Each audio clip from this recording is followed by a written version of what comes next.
Friends इस प्रकार से देखिए आधार वेरिफिकेशन सक्सेसफुली हो जाएगा। अब यहाँ पे आपने जो भी वैकेंसी का फॉर्म फिलअप किया हुआ है एप्लीकेशन हिस्ट्री शो करता है, यहाँ पे ऑनलाइन एप्लीकेशन का ऑप्शन शो करता है। तो आपको ऑनलाइन एप्लीकेशन पे क्लिक करना है। यहाँ पे देखेंगे तो जो वैकेंसी आपकी है लेवल 1 वाली ये यहाँ पे शो हो रहा है और यहाँ पे आपका इंपोर्टेंट डेट भी आपको देखने को मिल रहा है। यहाँ पे एक और वैकेंसी चल रही है जो टीचर वाली वैकेंसी है, तो इसके लिए अप्लाई करना चाहते हैं तो मैंने अलग से वीडियो बनाया होगा। इसका जो है 6 फरवरी लास्ट डेट है। चलिए अब हम इसके लिए फॉर्म भरेंगे। तो सबसे पहले आपको आरआरबी चूज करना है। तो मैंने फ्रेंड्स आपको स्टार्टिंग में ही बताया कि आपको आरआरबी यहाँ पे सिलेक्ट करना होगा। तो पहले हम यहाँ पे आरआरबी को क्या करेंगे, चुनाव करेंगे। अब कितने आरआरबी में कहा कितनी वैकेंसी, इसको पहले आपको देखना होगा। जैसे हम यहाँ नेक्स्ट करेंगे तो यहाँ लिखा है पहले आपको आरआरबी चूज करना होगा। तो हम यहाँ से आरआरबी को क्या करेंगे फ्रेंड, चूज करेंगे। ठीक है ना, इस प्रकार से आएगा। अब यहाँ पे थोड़ा सा नहीं आ रहा है, मैं देख लेता हूँ क्या इशू आ रहा है। हम यहाँ आरआरबी चूज करके नेक्स्ट करेंगे। अब आरआरबी वाइज कैसे देखेंगे वैकेंसी को, देखिए नोटिफिकेशन आपको डाउनलोड करना होगा। नोटिफिकेशन के सबसे लास्ट पेज पे ही आपको आरआरबी वाला जो है वैकेंसी डिटेल शो होता है। अब देखिए यहाँ पे आपको जो है पेज नंबर में बताता हूँ, पेज नंबर आपको आ जाना है 51 से 52 से आपका वैकेंसी सबसे पहले मुंबई का शो करेगा। मुंबई में सबसे ज्यादा वैकेंसी और दिल्ली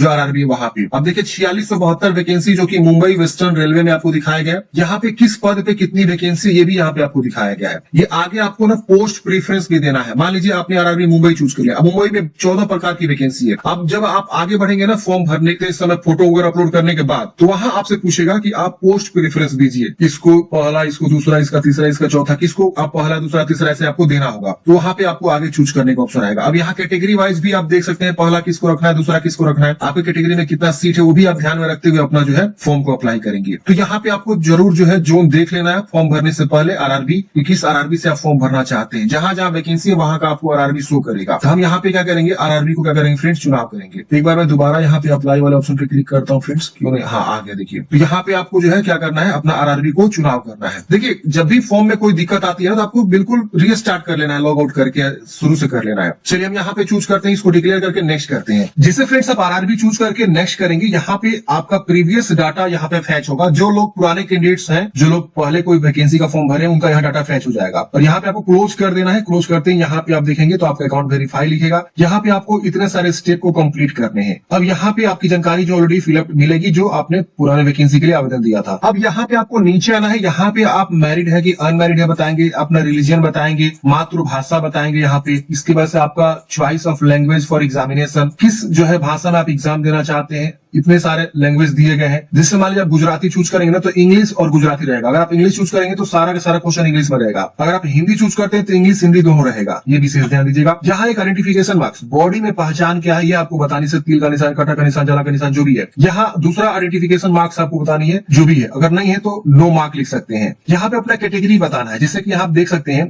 कम्युनिटी में आपका यहाँ पे category general, SC ST OBC EWS। अगर आप जनरल से हैं तो जनरल चूज करेंगे। जनरल में आप देखेंगे तो यहाँ पे आपको जाति प्रमाण पत्र की संख्या या किसके द्वारा बनवाया ये सब आपको नहीं मांगेगा। वही अगर आप EWS से आते हैं, जनरल का ही एक 10% रिजर्वेशन वाला कैटेगरी होता है EWS, इकोनॉमिकली वीकर सेक्शन। अगर आप ये चूज करते हैं तो यहाँ पे आपको अपना जो है EWS का सर्टिफिकेट नंबर देना होगा। यहाँ पे अपना जो है इशूइंग अथॉरिटी आपने कहां से बनवाया हुआ है, हर एक ऑफिसर्स का नाम आ रहा है। जहां से भी आपने बनवाया हुआ है उसका नाम यहाँ पे आपको शो करेगा, कहीं ना कहीं जरूर शो करेगा। उसको आप चुनाव करेंगे और कब बनवाया हो इसको आपको देना होगा। अगर आप ओबीसी चुनाव करते हैं फ्रेंड्स तो ओबीसी में देखेंगे तो यहाँ पे 2 ऑप्शन पूछेगा कि आप जो है नॉन क्रिमिलियर से आते हैं। नॉन क्रिमिलियर उसके वो आता है बंदा, ओबीसी का ही ये मतलब नॉन क्रिमिलियर और क्रिमिलियर होता है। अगर आप यहाँ पे नॉन क्रिमिलियर से आते हैं तो यस करेंगे। यस करते इस प्रकार से आएगा, अंडरस्टैंड एग्री करेंगे। तो यहाँ पे देखिए क्या आ रहा है। अगर आप नॉन क्रिमिलियर से आएंगे, यहाँ यस करते हैं तो आपको यहाँ पे अपना कास्ट और यहाँ पे कास्ट सर्टिफिकेट नंबर और इशूइंग अथॉरिटी और कब आपने बनवाया हुआ आपको बताना होगा। नॉन क्रिमिलियर में कौन आता है, तो जिनकी फैमिली इनकम 8 लाख से कम है, ओबीसी से आता है 8 लाख से फैमिली इनकम कम है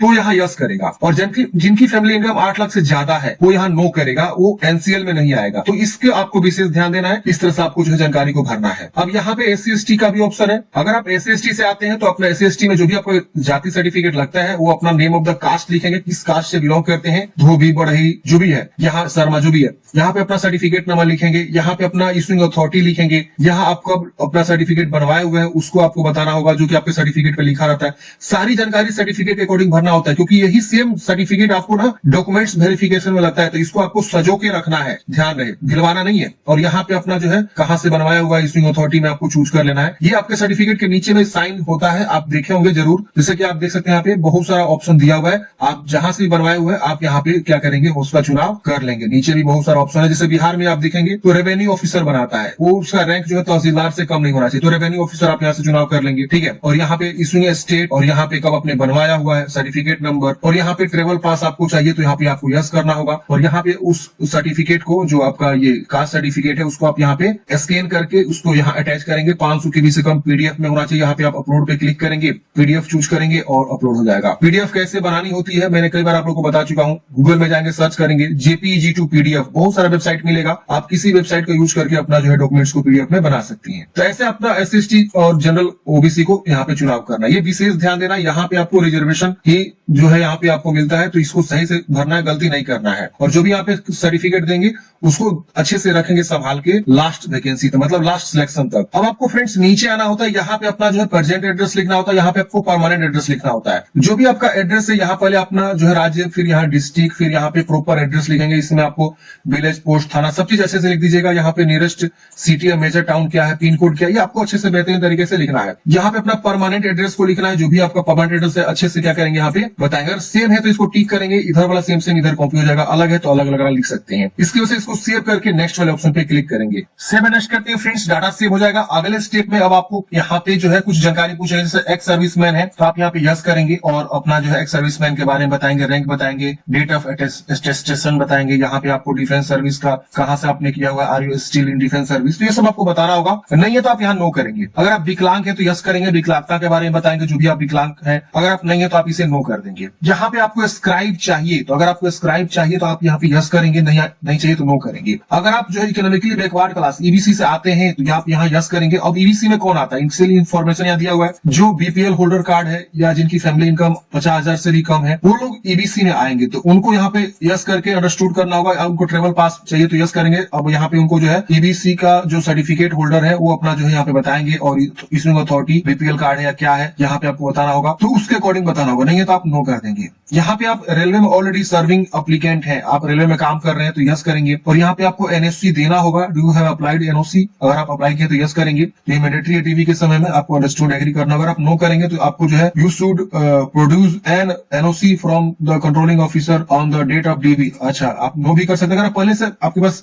मतलब NOC बनवा लिए तो यस करके आप आगे बढ़ेंगे और कैटेगरी बताएंगे, ग्रुप C या कहाँ पे आप काम कर रहे हैं, किस प्रकार के पोस्ट पे, प्लेस ऑफ वर्किंग क्या है, जोन क्या है, किस जोन में काम कर रहे हैं। अगर आप मतलब यहाँ पे बता देंगे। अगर आप नहीं है प्रेजेंट में कहीं काम कर रहे हैं तो आप यहाँ नो कर देंगे, रेलवे आप जो है सर्विस नहीं कर रहे हैं। तो यहाँ पे इंप्लॉयमेंट डिटेल्स पूछ रहा है, अगर आप कहीं काम कर रहे हैं जैसे कि central government, state government, PSU, या नॉट अप्लीकेबल, तो अगर आप काम कर रहे हैं तो बताएंगे, नहीं तो नॉट अप्लीकेबल चूज करेंगे। अब यहाँ पे आपको जो है ना अप्रेंटिसशिप के बारे में पूछ रहा है, तो अगर आपने जो है नेशनल अप्रेंटिसशिप सर्टिफिकेट आपके पास है तो यस करेंगे और उसकी जानकारी बताएंगे किस स्टेट पे आपने अप्रेंटिसशिप किया हुआ है, कब से कब तक आपने किया हुआ है, ड्यूरेशन यहाँ आ जाएगा, सर्टिफिकेट नंबर और सर्टिफिकेट डेट, कितना में कितना मार्क्स आपको मिला हुआ है, वो सब आपको बताना होगा। तो अगर आप NSE किए हुए हैं बाय NCVT से तो यस करेंगे, वरना नो कर देंगे। फिर यहाँ पे आपको नीचे में फी रिफंड के लिए अपना जो है अकाउंट डिटेल्स भर देना होगा, जैसे अपना नाम भरेंगे, यहाँ पे FSC कोड लेके कंफर्म करेंगे तो आपका यहाँ पे बैंक का ब्रांच नेम वगैरह सब चीज आ जाएगा। तो ये अकाउंट डिटेल्स भर लीजिएगा, अपना ही नाम से होना चाहिए, ध्यान रखिएगा। फिर यहाँ सेव करके नेक्स्ट करेंगे। जैसे फ्रेंड्स आप यहाँ पे जो है नेक्स्ट करेंगे, अब आपको एजुकेशनल क्वालिफिकेशन वाली जानकारी को भरना होगा। अब यहाँ पे देख सकते हैं फ्रेंड्स, आपके पास पहले से मैट्रिक की जानकारी ऐड मिलेगा, तो आप यहाँ पे इसमें एडिट कर सकते हैं, इसे डिलीट करके फ्रेश यहाँ पे ऐड कर सकते हैं। तो अगर आप एडिट करना चाहते हैं एडिट कर सकते हैं यहाँ पे, और उसको जो अपडेट कर सकते हैं। अगर आप यहाँ डिलीट करना चाहते हैं डिलीट करके भी फ्रेश भी आप यहाँ पे अपडेट कर सकते हैं। तो अगर आप मैट्रिक तक पढ़े तो मैट्रिक की जानकारी, अगर आप जो यहाँ पे और भी क्वालिफिकेशन जैसे ITI है तो ITI भी आप यहाँ पे उसकी जानकारी दे सकते हैं, ट्रेड वगैरह, किस राज्य से पढ़ाई किया है, अगर उसकी वजह से district, name of institute, passing year, और NCVT है कि SCVT है, फिर आपका सर्टिफिकेट क्या है इसको आपको बताना होगा, नेशनल ट्रेड सर्टिफिकेट है, स्टेट ट्रेड ट्रस्ट सर्टिफिकेट है, इसको आपको बता के ऐड करना होगा। तो जो कैंडिडेट्स ITI किए हैं वो जरूर यहाँ ITI की जानकारी भरिए, और जो लोग अगर मान लीजिए NSC किए हैं, नेशनल अप्रेंटिसशिप सर्टिफिकेट, तो अपना NSC भी जरूर ऐड करेंगे। उनको क्या होगा ना कि आगे चल के जो है बेनिफिट्स मिलता है, जब भी मेरिट तैयार होगा ना तो NSC वालों को, ITI वालों को कुछ ना कुछ जरूर जो है एक्स्ट्रा बेनिफिट मिल सकता है। NSC को तो 100% मिलता है, लेकिन ITI के बारे में मैं उतना श्योर नहीं हूं कि मिलता है, लेकिन NSC जो नेशनल अप्रेंटिसशिप सर्टिफिकेट लिया रहता है ट्रेनिंग अप्रेंटिसशिप का, उनको जरूर मिलता है यहाँ पे कुछ ना कुछ एक्स्ट्रा बोनस मार्क्स, ठीक है। तो वो जरूर यहाँ पे जानकारी को देंगे और यहाँ ऐड कर देंगे। तो ऐसे करके फ्रेंड्स आपको क्वालिफिकेशन को ऐड कर लेना है, और उसके बाद यहाँ पे आपको क्या करना है फ्रेंड्स, नेक्स्ट वाले ऑप्शन पे क्लिक करना है। तो क्वालिफिकेशन इजिली आप लोग अपलोड कर लीजिएगा, मुझे लगता है कि कोई भी आपको दिक्कत होगा। और जो लोग बिल्कुल फ्रेश फॉर्म भर रहे हैं तो उनको यहाँ पे सर्टिफिकेट, सीरियल नंबर और यहाँ पे स्टेट, डिस्ट्रिक्ट, ये सब आपको बताना होगा, किस कॉलेज यूनिवर्सिटी से आपने पढ़ाई किया वो सब बताना होगा, डेट ऑफ पासिंग बताना होगा, परसेंटेज यहाँ पे देखिए NA आ रहा है, तो उससे कोई दिक्कत नहीं है, आप यहाँ पे नेक्स्ट कर लेंगे। नेक्स्ट करते हैं फ्रेंड्स अगले स्टेप में। अब आपको यहाँ पे जो है फोटोग्राफ अपलोड करना है और यहाँ पे सिग्नेचर अपलोड करना है। फोटोग्राफ यहाँ पे आप देखेंगे तो यहाँ पे सैंपल दिया हुआ है कि किस प्रकार का फोटो आपका एक्सेप्ट करा जाएगा। यहाँ पे देखिए इस तरह का फोटोग्राफ जो है रिजेक्ट हो जाएंगे अगर आप इस तरह का फोटो अपलोड करते हैं। जैसे कि यहाँ पे देखिए ऊपर से बाल कट गया है, यहाँ पे देखिए साइड में कान कट गया है, यहाँ चश्मा लगा लिया है, मुंह पे आपका बाल आ गया है, ठीक है ना। ऐसे आपका पीछे में बहुत सारा ऐसे जो है बैकग्राउंड है, इस तरह से ब्लर हो गया है, चश्मा ऊपर आपने पहना हुआ हीरो स्टाइल में, ये टोपी पहना हुआ हीरो स्टाइल में, तो इस तरह का नहीं होना चाहिए। बिल्कुल साफ सुथरा सादा होना चाहिए, आपका चेहरा क्लियर देखना चाहिए, बिल्कुल सही से फोटो आपको अपलोड करना है, ये जो गाइडलाइंस है इसके अकॉर्डिंग। चलिए यहाँ पे अब आप देखेंगे तो यहाँ पे भी गाइडलाइंस बताया गया, JPG फॉर्मेट होना चाहिए, 50 से 100 KB के बीच होना चाहिए, ये सब आपको ध्यान में रखना हुआ है, ये सब आपको स्पेसिफिकेशन जो दिया गया है। इसी तरह से सिग्नेचर का भी दिया गया है, यहाँ पे आपको जो है विड्थ और हाइट भी डिसाइड किया गया है, 140 बाई 160 पिक्सल का, यहाँ भाई 320 बाई 240 पिक्सल का, और यहाँ पे आपको साइज, फाइल साइज वगैरह भी दिया हुआ है। तो इसी फाइल साइज में क्या करेंगे आप जो अपना फोटो को, सिग्नेचर को चूज करेंगे और यहाँ सेव करके उसके बाद से नेक्स्ट करेंगे। तो चलिए हम यहाँ पे फोटो को क्या करते हैं, चूज कर लेते हैं। तो फ्रेंड्स हमने यहाँ पे फोटो सिग्नेचर को अपलोड कर लिया है। यहाँ पे आप देख सकते हैं इस प्रकार से आपको अपलोड करने के बाद सेव कर लेना है। सेव करने के बाद से फ्रेंड्स यहाँ पे आपको नेक्स्ट करना है। अब नेक्स्ट करते हैं फ्रेंड्स, यहाँ पे आप देखेंगे तो आपका RRB यहाँ सिलेक्टेड दिखा रहा है कि आपने कौन सा RRB यहाँ पे चुनाव किया हुआ है। अब इस RRB में जितनी वैकेंसीज है वो सारी वैकेंसीज यहाँ पे आपको शो करेगा।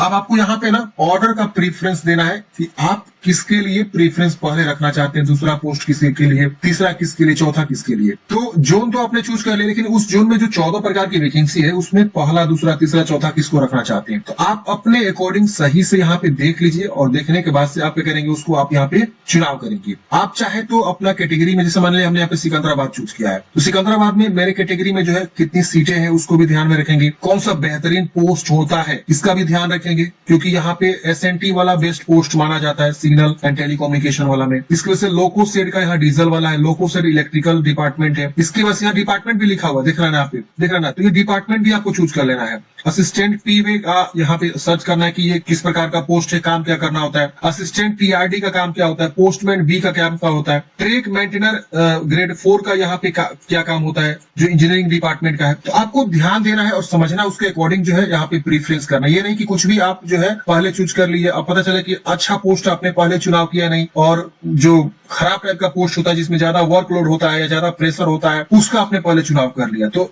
जॉब लगने के बाद भी वो अलग बोझ बन जाता है, समझ रहे हैं ना। तो ये भी ध्यान रखना है आपको कि आपको अच्छा डिपार्टमेंट चुनाव हो, अच्छा कम लोड वाला जो है चुनाव हो, पहला, दूसरा, तीसरा। खैर वो तो जो मिलेगा आपके भाग में होगा, वो आपके जब आपकी रिक्रूटमेंट होगी, जो आपका रिटन एग्जाम देंगे उसके आधार पर ही होगा। लेकिन बेहतरीन से बेहतरीन, क्या पता आपका नंबर आ जाए, तो आपको बेहतरीन पोस्ट मिलना चाहिए था, आप एलिजिबल होते हुए भी नहीं मिल पाया। तो ये कहीं ना कहीं पोस्ट प्रेफरेंस भी आपको ध्यान में रखना है, और उसके अकॉर्डिंग यहाँ पे पहला, दूसरा, तीसरा, प्लस पे क्लिक करेंगे सीधे वो वाला आ जाएगा, देख रहे हैं यहाँ पे। आप यहाँ से अगर माने गलती चूज कर लेते हैं, यहाँ से हटा भी सकते हैं, ऐसे हटा सकते हैं। तो आपको ध्यान में रखना है और यहाँ पे पोस्ट प्रेफरेंस का आपको सही से चुनाव कर लेना है। आप चुनाव करने के बाद से आप इसे क्या करेंगे, यहाँ पे डिक्लेयर करेंगे, यहाँ पे डिक्लेयर करेंगे, और सबका चुनाव करना है ऐसे करके, ठीक है ना। पहला, दूसरा, तीसरा जो भी आप यहाँ पे प्रेफरेंस देना चाहते हैं, फिर यहाँ डिक्लेयर करना है, और डिक्लेयर करने के बाद से यहाँ डिक्लेयर करना है, यहाँ पे अपना गाँव का नाम लिख दीजिएगा या शहर का नाम लिख सकते हैं, और यहाँ सेव करके प्रीव्यू वाले एप्लीकेशन पे आपको क्लिक करना है। प्रीव्यू करते हैं फ्रेंड्स, यहाँ पे आपका सारा जानकारी आ जाता है। एक बार आप अच्छे से सारी जानकारी को वेरीफाई करेंगे कि हाँ आपने सारा जानकारी जो है सही फिलअप किया हुआ है। इसमें कुछ भी अगर आपको गलती लग रहा है ना, तो फ्रेंड्स आप यहाँ एडिट का बटन है, आप एडिट बटन पे दबा के एडिट कर लीजिएगा बैक जा जाके। अगर आपको कहीं गलती नहीं रहा तो इसको आपको टिक करना है और यहाँ पे फॉर्म को आपको सबमिट करना है, ठीक है ना। I have recheck the above details and found correct, ये टिक कर लेना है और सबमिट कर देना है। सबमिट करते ही यहाँ पे पूछेगा कि क्या आप श्योर है, आप सबमिट करना चाहते हैं, आप यहाँ पे सबमिट करेंगे। अब आपका फॉर्म सबमिट हो जाएगा। यहाँ पे आपको पेमेंट जमा करने का ऑप्शन मिलेगा, यहाँ पे पे विथ SBI e-पे का ऑप्शन मिलता है, आप इस पे क्लिक करेंगे। यहाँ पे आपको एग्री करना है और यहाँ पे प्रोसीड करना है। अब यहाँ पे देखेंगे फ्रेंड्स, आपके पास कार्ड का ऑप्शन आता है, यहाँ पे नेट बैंकिंग का ऑप्शन आता है, यहाँ पे आपको UPI का भी ऑप्शन आता है। तो आप जिसके थ्रू भी पेमेंट जमा करना चाहते हैं उसका आप चुनाव करके पेमेंट को जमा करेंगे। तो हम यहाँ पे जो है QR कोड जनरेट कर लेते हैं, UPI QR। हम यहाँ पे पे नाउ पे क्लिक करेंगे, QR कोड आ जाएगा। यहाँ पे हम QR कोड को स्कैन करके पेमेंट को जमा कर सकते हैं। आप अपने फोन पे, पेटीएम, गूगल पे, किसी से भी आप इसको स्कैन करेंगे और सिंपल जो है उस डिवाइस से क्या करेंगे, उस मतलब ऐप से आप पेमेंट को जमा कर देंगे। पेमेंट जमा करते हैं फ्रेंड्स, आपका पेमेंट जमा हो जाएगा, उसके बाद से आपको फाइनल प्रिंट आउट निकल जाएगा। तो मैं यहाँ पे पेमेंट जो है कर रहा हूँ। तो फ्रेंड्स हमने यहाँ पे पेमेंट जमा कर दिया है। अब ये ऑटोमेटिक रीडायरेक्ट कर देगा कहाँ पे, आपके डैशबोर्ड पे। ये पेमेंट होते ही रीडायरेक्ट हो जाएगा ऑटोमेटिक, कुछ आपको रिफ्रेश वगैरह नहीं करना है, पेज बैक वगैरह नहीं करना है। ये देखिए पेमेंट जमा हो गया, सक्सेसफुल हो गया। इसका प्रिंट आउट स्क्रीनशॉट जरूर ले लीजिएगा। इसका प्रिंट आउट निकालने के बाद यहाँ बैक का बटन मिलता है, बैक पे क्लिक करेंगे। अब यहाँ पे देखेंगे तो आपका सीधे जो एप्लीकेशन हिस्ट्री पे लेकर आएगा। यहाँ पे आपको इस तरह से देख सकते हैं, आपने जो पेमेंट जमा किया वो आपका वेरीफाई दिखा रहा है, पेमेंट वेरीफाई हो चुका है। यहाँ आपका पेमेंट जो है यहाँ पे सब चीज हो चुका है कंप्लीट, यहाँ दिखा रहा है पेमेंट कंप्लीटेड। और यहाँ पे आपको व्यू एप्लीकेशन का ऑप्शन मिलता है, आप इस पे क्लिक करके फाइनल प्रिंट आउट निकाल के अपने पास हार्ड कॉपी सुरक्षित रख लीजिएगा। तो इस प्रकार से फ्रेंड्स हमने बात किया रेलवे ग्रुप डी वैकेंसी के लिए कैसे आपको फॉर्म को अप्लाई करना है। आपके मन में कोई भी डाउट है कमेंट बॉक्स में पूछ लीजिएगा। और इस भर्ती के पल पल अपडेट पाना चाहते हैं इन द फ्यूचर, तो आप इस चैनल को जरूर सब्सक्राइब कर लीजिए। जब भी कोई अपडेट आएगा इस वैकेंसी के रिगार्डिंग तो मैं आपको अवश्य जो इस चैनल के माध्यम से अपडेट देता रहूंगा।